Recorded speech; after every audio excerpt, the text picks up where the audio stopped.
Vous êtes toujours bien sur Eleven Sport pour une nouvelle confrontation de cette journée numéro 13 et on va avoir l'occasion d'observer le leader. Oui, oui, le leader contre Moucron qui est quand même bien classé. Parce qu'on a l'impression qu'il est mal classé, mais mine de rien, il a quand même un match de retard. Et s'il gagne son match de retard, il aurait 20 points, il serait à l'intérieur du top 8. Donc au final, c'est quand même une grosse affiche. Même si, comme ça, quand on regarde le classement, on a l'impression que c'est un petit peu presque David contre Goliath, mais il y a quand même un gros écart entre les deux joueurs au classement. Ouais, c'est vrai. Mais au final, il n'y en a pas énormément. Ces deux joueurs très expérimentés. Geoffrey, on l'a vu, il est premier, il Bien n'est pas sûr. premier pour rien. De l'autre côté, Rego, il est quand même vice-champion de Belgique.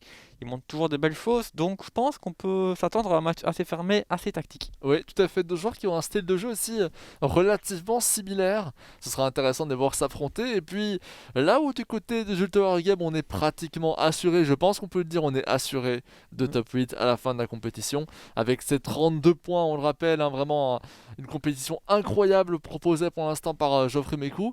Et bien, en face de lui, du côté de Moucron, ça va être un petit peu plus compliqué, tu l'as dit, le match de retard. Donc on est quand même avec un certain nombre de points intéressants. Mais même en gagnant les matchs de retard, nous ne serions que top 7, top 8. Oui. On est à la limite de ce top 8. Donc il va falloir se battre énormément. Et le souci, et là on remercie Thijs, un de nos collègues néerlandophones, qui nous a fait une petite prise d'information là-dessus. Et bien, du côté de Moucron, on va encore affronter Zult, le Standard, Charleroi, l'Antwerp et le Club de Bruges. Alors, à rajouter au stand, qui devrait être Ouais. peut-être une victoire assez intéressante. Mais C'est vrai que malgré c'est tout, pas un calendrier fort facile, hein. non, ça va être un calendrier très difficile pour Moucron. Là, déjà, affronter le leader dès le premier match, ça risque d'être compliqué. Donc, il va falloir donner le meilleur de soi-même. Rien n'est fait dans cette compétition. D'autres joueurs ont d'ailleurs un calendrier beaucoup plus simple. Donc je pense par exemple au Standard, justement, qu'il va avoir l'occasion d'affronter dans un match qui a été postposé de la semaine passée, avec où il a encore affronté Beveren, Genk, la Gantoise, Eupen et le Beerschot. Que des équipes qui sont pratiquement au milieu de classement, en bas de classement, sauf Abdullah Weiss et Genk, actuellement 8ème au classement général. Voici pour quelques petits exemples. On aura l'occasion d'y revenir et je remercie encore une fois Taze pour ce travail d'information. Il n'empêche que, reconcentrons-nous sur ce match. Zult, Moucron, on vous le rappelle.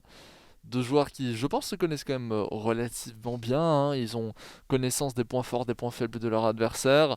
Très expérimentés. Il y a Ouais. facilement moyen de retrouver des gameplays de ces deux joueurs. Oui, c'est ça, exactement. Après, je sais qu'aussi Geoffrey prépare énormément ses matchs, donc je pense qu'il l'a très bien préparé comme d'habitude. Et c'est peut-être ça qui fera la différence. Moi, je mets quand même plutôt une petite pièce sur Zulto Game dans ce match. En tout cas, c'est ce que le classement semble nous faire comprendre. Alors, ça reste évidemment très compliqué. J'ai du mal à faire un pronostic sur ce genre de match. En fait, je sais particulièrement que Rego a souvent cette tendance à créer du danger face à des adversaires supposés plus forts. Je pense à cette victoire face à Saint-Tron, deuxième au classement général, comme un possible temps fort. C'est pour ça qu'il ne faut pas enterrer Moucron, loin de là. Surtout avec ses formations, vous le savez bien, il fait chacun de ses plans de jeu avec précision. Deux joueurs très stratégiques, très tactiques, tu l'avais dit aussi Oui, en entrée de match. Donc ça risque d'être très intéressant. C'est un match où comment dire, le mental va avoir son importance. On sait que ce sont des joueurs très calmes, très sereins, je pense, de manière générale.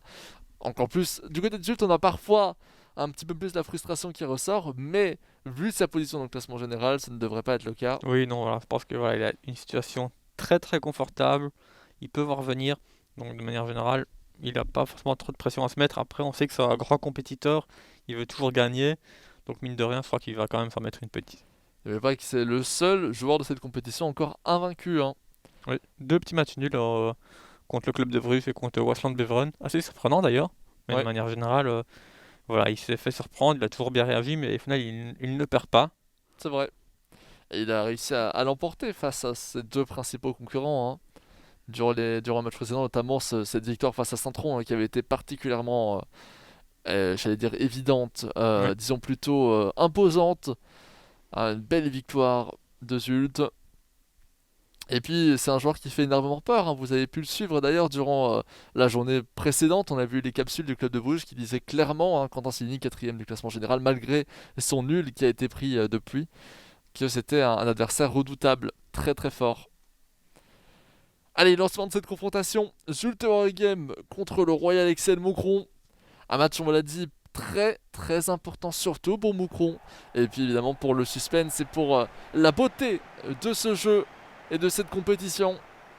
Et l'engagement qui sera du côté de, je ne reconnais pas les chaussures, du côté de Zult Wargame avec Srarfi. Srarfi qui vient aller chercher sec. Et on va tranquillement faire tourner. L'avantage aussi de faire tous ces plans de jeu très rapidement du côté de Rego, eh bien c'est que ça veut dire par extension qu'on n'a pas besoin de les faire tout au long du match. Oui. Allez, De Buyser, De Smet. De se mettre de nouveau vers De Buyser. Et je pense que ça va être un match très lent. Oui, ça, je pense que ça va être, comme on l'a dit un petit peu en avant-match, je pense que ça va être un match très tactique et ça va vraiment se jouer sur des petits détails. Ok, Encore fait. plus que d'habitude, je pense. Oparé toujours, vient chercher Dompé. De nouveau vers Oparé. La profondeur qui ne peut pas être donnée. Zult qui joue un jeu très dans l'attente, on peut le dire. Ce n'est pas le joueur qui doit se découvrir. Même un nul au final, quand on y pense, pour Zult Wargame ne serait pas un mauvais résultat du tout. Ce serait peut-être un petit peu plus le cas pour Moucron, quoique aller chercher un petit point finalement face au leader du championnat. Même si on est dans une situation un peu compliquée, on devra aller prendre des points quoi qu'il en coûte face à des adversaires directs. Eh bien ça pourrait quand même avoir son importance. De Buyser toujours, la passe en retrait à la première erreur de Zult Wargame dans ce match. Récupération de Moucron, et oui je me suis trompé au passage, c'était Moucron qui restait plus défensif. Oui. Petit lapsus de ma part. Il n'empêche que c'est toujours 0-0 à la 10e minute de jeu. Et puis si Moucron qui a une petite possession, il garde le ballon de manière générale. On voit vraiment que les deux joueurs veulent pas se précipiter trop vite vers l'avant non plus. Non, bien sûr, c'est normal. Hein. Olinga, Arbaoui, Nuno da Costa. On vient chercher Arbaoui. La profondeur vers Olinga. Et finalement, Abdallah va récupérer Sissako. Dompé en retrait pour Oparé. La passe en retrait. Vient chercher Bostin. Abdallah. Attention à Abdallah qui vient chercher Srarfi. De nouveau en retrait vers Sissako avec Dompé. C'est pas mal, on peut tenter quelque chose avec cette profondeur éventuelle. Elle est donnée cette profondeur. Armel la casse de dragback. On revient chercher Dompé. La feinte et finalement Bokat va reprendre. Kuverinen. Onana. Et peut-être l'aile droite qui peut être donnée. Mohamed. Olinga. Mohamed de nouveau. On vient rechercher Bokat pour Kuverinen. Un jeu vraiment, là actuellement, on a, contrairement au match précédent, au final, quand on y repense, on prend énormément de temps dans les constructions et pourtant on a l'impression que malgré tout, on n'avance pas trop sur le terrain. Non, pour le moment, il y a la majorité du jeu se joue au milieu de terrain. On n'a pas forcément vu d'action proche du rectangle. Tout à fait. Tabekou, Arbaoui en retrait vers Mohamed. Et Oparé évidemment va reprendre avec Sissako. Pour Dompé dans l'axe avec Srarfi, Sek à gauche peut-être. Ça peut donner une opportunité, dommage qu'on n'ait pas lancé la profondeur plus tôt. De ce mètre qui était bien parti. Et justement en parlant de profondeur, Armenakas, la fin d'Armenakas, peut-être pour que Sultaï chercher l'avantage ici. Toujours Armenakas, finalement Sek qui va reprendre relance en 2 mètres. Vraiment on n'a rien du tout à se mettre sous la dent pour l'instant. En tout cas en termes d'occasion franche évidemment, pas en termes de qualité de jeu. Sissako. Sek pour Sissako de nouveau. Dompé. Sissako.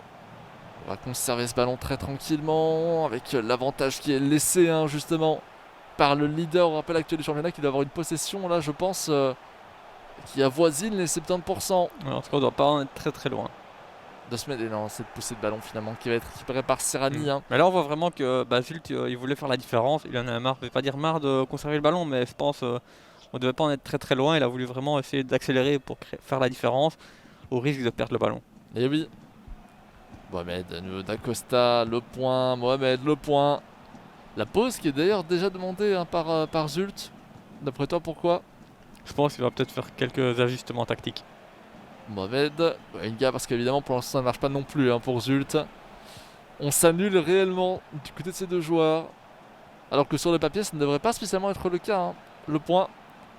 Nuno da Costa, pas mal cette profondeur. Et j'ai cru que c'était un tir, je pense que c'était une passe en retrait. Je ne suis pas sûr. Mais on est quand même passé pas très loin d'un but et d'un but Gak aussi. Oui tout à fait. Sissako, Sek. Encore une fois, De Smet qui en demande énormément des profondeurs. Sur l'aile gauche, on a l'impression. Et sur l'aile droite également. Attention Dompé, finalement. Il était en position d'hors-jeu. Et la pause donc, qui avait été demandée par Zult. pour apparemment boire dans son verre d'eau. Mais c'est une raison tout à fait légitime, hein, Et Xavier, puis je pour pense qu'il faire a une aussi pause. vérifié toi en quel dispositif jouait Moucron. Il a vu qu'il jouait en 4-4-2. Il va peut-être ajuster deux trois petites choses, mais apparemment non. Non, Ouais, 4-2-3. Ouais, je pense que c'était simplement pour reprendre un petit peu son calme, avoir l'occasion de boire de l'eau. Il avait simplement soif. C'est une raison qui peut justifier une prise de pause. On a toujours l'habitude que la pause soit uniquement là pour faire des changements tactiques, Xavier. Ouais, après il était pas forcément dans un moment où il était sous pression non plus, donc Il est vrai. Nuno da Costa, le point, on n'est pas dans la tête hein, évidemment du joueur de Zult, hein, on ne peut pas tout savoir. Peut-être un jour que l'on aura un engin justement pour faire cela. Attention, Tabekou, Tabekou toujours, le petit râteau, on va chercher en retrait le point. Mohamed, le point, de nouveau Mohamed. Pas grand chose à proposer. On vient chercher en retrait le point de nouveau. Un jeu en triangle, j'ai l'impression. Très bien construit en tout cas, aux abords du rectangle, mais qui ne parvient pas justement dépasser justement ce rectangle. Olinga, Dacosta, Olinga, Dacosta, Olinga, Dacosta, attention. Ah, Dacosta, la passe vers Dacosta était un petit peu retardée par rapport au schéma de jeu qu'il proposait. On cherchait la profondeur ici, Xavier. oui. Au paré. Bien pressé ici par l'effectif de Moucron avec Dompé. Dompé toujours. Au paré encore. Quelques difficultés. Elle est belle, elle est magnifique cette profondeur. On va rechercher en retrait vers le point. Armenakas. Et Kurinen. Dommage que la passe en retraite un petit peu derrière l'homme. Si on aurait eu vraiment une grosse occasion. Après, je pense que voilà, ici, Moucron doit vraiment essayer de faire la différence parce qu'il a un calendrier pas forcément évident. Ici, il voit que Geoffrey, apparemment, il est quand même, il y a quand même moyen de se créer des occasions, que Geoffrey le laisse un petit peu venir. Mais après, c'est un match, comme on l'a dit, fort tactique. On le voit justement dans les statistiques. 0 tir des deux côtés. C'est un match très très fermé. Je pense qu'on le match, soit on va rester sur un 0-0, soit un 1-0 ou 0-1, mais on verra pas forcément plus de buts dans ce match. Ah, c'est fort possible, hein. C'est très très fort possible. Honnêtement, je vois pas d'échappatoire, hein. Mais bon, on sait que dans ce genre de situation, les secondes mi-temps ont tendance à nous réserver des petites surprises. Alors on n'aura probablement pas 36 tirs à la fin de la confrontation, mais il y aura peut-être quand même une occasion. Moi je crois en la possibilité qu'il y ait une occasion, voire deux, de chaque côté. Surtout du côté de Jules qui a pour habitude de marquer dans la 60e, 70e minute de jeu. Ah. Tu prédis un petit but entre la 60 et la 65e là? Ah, exactement. Exactement. Tu as tout compris, Xavier. Et s'il arrive, vous pourrez m'appeler voyant, tout simplement. Ok. Bocat, si ça n'arrive pas, évidemment, ça ne changera rien. Hein, rassure-moi, Xavier. Ah, non.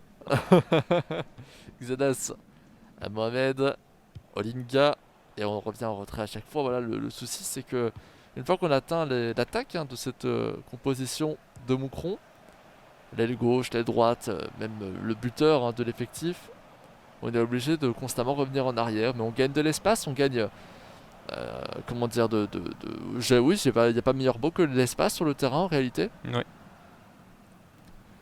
Là, j'ai l'impression quand même que c'est un petit peu moins le cas qu'en première mi-temps. On construit, on prend son temps. C'est au final un scénario qui me rappelle énormément le vrai football, donc en dehors du jeu vidéo, si on était un match de 90 minutes. Ouais, c'est vrai. Ici, on a beaucoup moins que 90 minutes, ça, Effectivement. en termes de temps réel, hein, évidemment. N'empêche que, qu'est-ce que tu penses de l'idée de faire une Proximity Pro League en temps réel? Ah, je pense que ça risque d'être très très lent. Je pense qu'on aura beaucoup de vues, mais à part ça, peut-être que les joueurs changeraient leur style de jeu.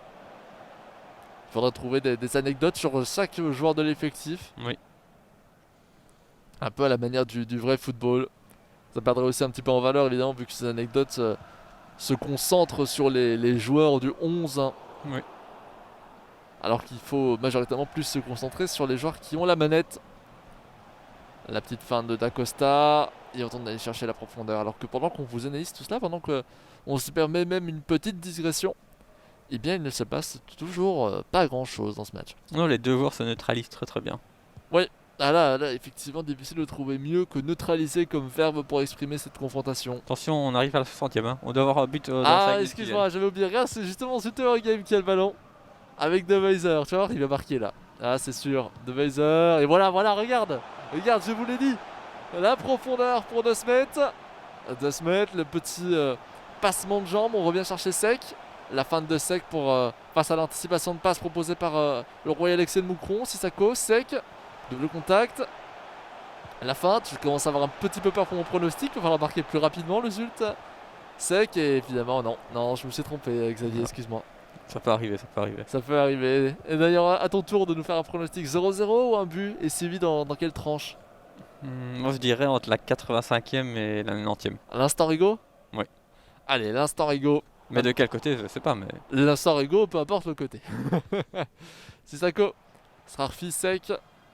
On vient rechercher de Boyzer.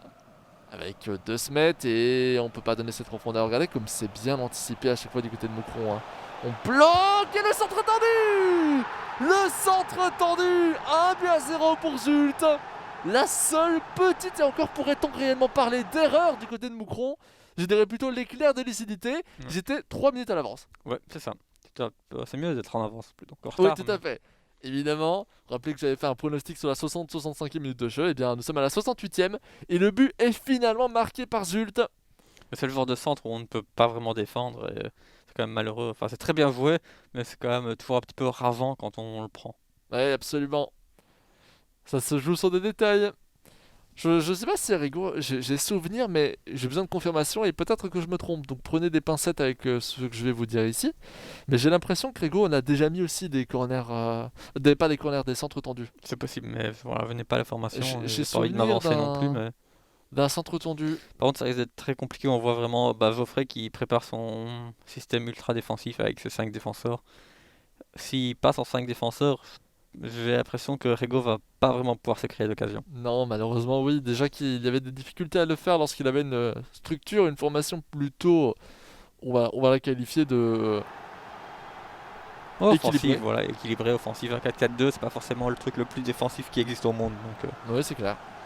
Attention quand même qu'on se rappelle de l'ultra-offensive de Rigaud. Oui.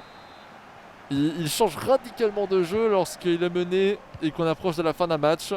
Est-ce que finalement nos deux pronostics ne pourraient pas se relier? N'aura-t-on pas un but entre la 85e et la 90e pour Moucron? Ah, peut-être. Xadas. Avec Xadas. Et la profondeur, elle va réussir à Tabekou. C'est bien contrôlé. Nuno da Costa. Et de nouveau vers Tabekou. On va regarder justement. Ça joue déjà beaucoup plus vite du côté de Moucron. Avec Sirani. Nuno da Costa. Le point. En retrait vers da Costa encore une fois. Et Sissako va bien tacler. On revient en retrait. Sirani. Sirani toujours. Sirani encore. Le point, Sirani. Dans l'axe peut-être. Ah, pas mal cette profondeur. Elle peut être intéressante. Dommage qu'elle soit en position d'hors-jeu. 75e minute. Confrontation toujours finalement au même rythme, j'ai l'impression, à part ces petits débordements profondeur, on peut le dire, de côté de Moucron. Oui. Il rentre dans le dernier quart d'heure de ce match. Et évidemment, plus que 3 minutes avant le début de l'instant Rigaud qui en réalité s'étale de la 80e à la 90e. Attention à Tabekou, ici qui lance une première offensive. Nuno da Costa, la belle profondeur pour Tabekou. Et encore une fois, j'ai l'impression qu'on n'était pas loin d'un but de gag. Oui, 2 fois plus ou moins la même action. Oui, peut-être que je pense que c'est vraiment voulu par Zult. Hein. On provoque cette passe en retrait un petit peu dangereuse, un petit peu bancale, on peut le dire. Oui. Hein. Ça, c'est vrai qu'on est quand même à la limite. Hein. Oui, Srarfi. La belle passe. On est rentré dans l'instant Rigaud d'ailleurs au passage. Oparé qui continue sa prise de vitesse. Va aller chercher le poteau de corner peut-être. Non. On revient en retrait finalement. C'est bien joué. Hein. Tout l'espace qui avait été créé nous permet de gagner ensuite du temps en revenant en retrait. Dompé pour Sec. Sec toujours. De nouveau vers Deboc. Le petit double contact de Deboc. C'est pas mal. Est-ce qu'on va aller chercher l'axe? On pousse ce ballon, on pousse une deuxième fois ce ballon, on pousse une troisième fois ce ballon. Attention! Et finalement le point va reprendre. 85e. Le timing du pronostic de Xavier, mesdames et messieurs.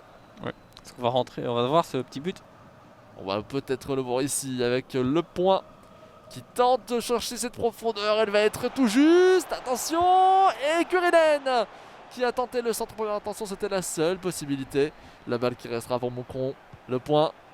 Dans l'axe avec Nuno da Costa, le centre, oh mon dieu, qu'est-ce qui vient de se passer? Qu'est-ce qu'il est en train de se passer? C'est pas terminé, Tabekou, Nuno da Costa, le point, et ça va être repris par Zult. Ouh, c'était dangereux. Je pense qu'on est vraiment passé pas très très loin de l'égalisation. Après, ça aurait été quand même un but un peu gaga tout de même. Ah, ça aurait Mais de fait manière mal, hein. générale, après, au vu du match, je pense qu'un match nul, ça aurait pas forcément été un score illogique. Non, bien sûr, mais c'est clair que lorsqu'on sait qu'on mène 1-0 depuis 30 minutes de jeu et que d'un coup on a l'attaquant adverse qui Ouais. roule avec le ballon, qui empêche le Canada de la Mais c'est vrai reprendre. qu'en soi, l'idée de Rego était pas mal, hein. Le point qui est assez grand, un petit centre comme ça, entre les deux défenseurs, pourquoi pas. Pourquoi pas? Le match n'est pas terminé, hein, soit dit en passant. 1-0, 89e, il restera encore une action en cas de récupération eh bien, rapide du côté de Moucron. Ah bah, il l'a de toute façon, c'est une sortie en touche. Oui. Je viens de me rappeler la sortie en touche qui sera pour Moucron avec la montée de Kovia et de Cory au passage. Kurinen, Nuno da Costa, Olinga, le point 90e, dernière action de ce match, toute dernière action pour Kurego et chercher le nul. Attention à Xadas, cette passe qui va revenir sur la tête de Le Point et Zult qui va dégager avec Govea, très intelligemment joué de la part de Geoffrey Mélicou qui vient l'emporter, Xavier. On est quand même bon sur le résultat. On a bon Final. sur le résultat. Effectivement, il faut aussi voir le bon côté des choses. Une belle victoire, on peut le dire, de Zult. Ouais. Un match très stérile, hein. Oui, très fermé, très tactique. Et au final, quand même, une belle prestation de Rego, même si bah, voilà, il prend une défaite, mais de manière générale, il a pas vraiment démérité. Et il a quand même fait un bon match. C'est juste que bah, voilà, la pièce est tombée du côté des Zult et pas de son côté. Rappelons qu'il lui restera encore un match à jouer durant cette journée de compétition face au Standard, mais qu'il a un calendrier extrêmement difficile, ce qui n'annonce pas grand chose de bon pour Non. la suite de la compétition. Il faudra rester concentré parce qu'on n'est pas à l'abri d'un exploit à la Rego, à la Anthony Rocchetti. Évidemment, du côté de Geoffrey Mécou, bah, là maintenant, avec en plus cette victoire, on peut le dire, hein, il est 100% sûr d'être dans le top 8. Là, vraiment, s'il échoue, je le vois aucun spot, mais il faudrait vérifier mathématiquement, ça prendrait, je pense, pas mal de temps. Mais c'est mérité hein, quand on Oui. voit son parcours. Ouais, c'est vrai. Voilà, il a jamais perdu, donc à partir de ce moment-là, bah, c'est logique de se C'est qualifier. ça. Il est invaincu, rendez-vous compte. Au bout de 13 matchs, il est invaincu dans cette compétition. 11 victoires maintenant, Oui. 2 nuls. C'est absolument extraordinaire ce que vient de nous proposer Geoffrey Mécou depuis le début de cette compétition. Et si on revenait aux capsules? Oui, bonne idée. Toujours sur le joueur du club de Bruges, mais avant cela, et oui, évidemment, le score, la régie toujours là pour sauver mes petits oublis, avec notamment cette victoire 3-0 du Sporting de Charleroi face à Ostende. Vous avez vu cette victoire 1-0 de Zult face à Moucron, et puis 2 matchs post-posés qui ne se joueront pas aujourd'hui. Le Standard de Liège n'affrontera pas Wasnan Beveren. Même chose pour Malines contre l'Antwerp. Maintenant, je vous ai teasé les capsules. Je sens que vous avez envie de voir les capsules maintenant, et oui, évidemment. Toujours ces capsules sur le joueur du club de Bruges. Alors, je vous donnais un petit élément d'ailleurs dessus sans m'en rendre compte au début du match, tellement je trouvais l'enchaînement de ces capsules très intéressantes. Je vous invite à les suivre. Et puis, quoi de mieux que de se lancer tout de suite maintenant, c'est parti!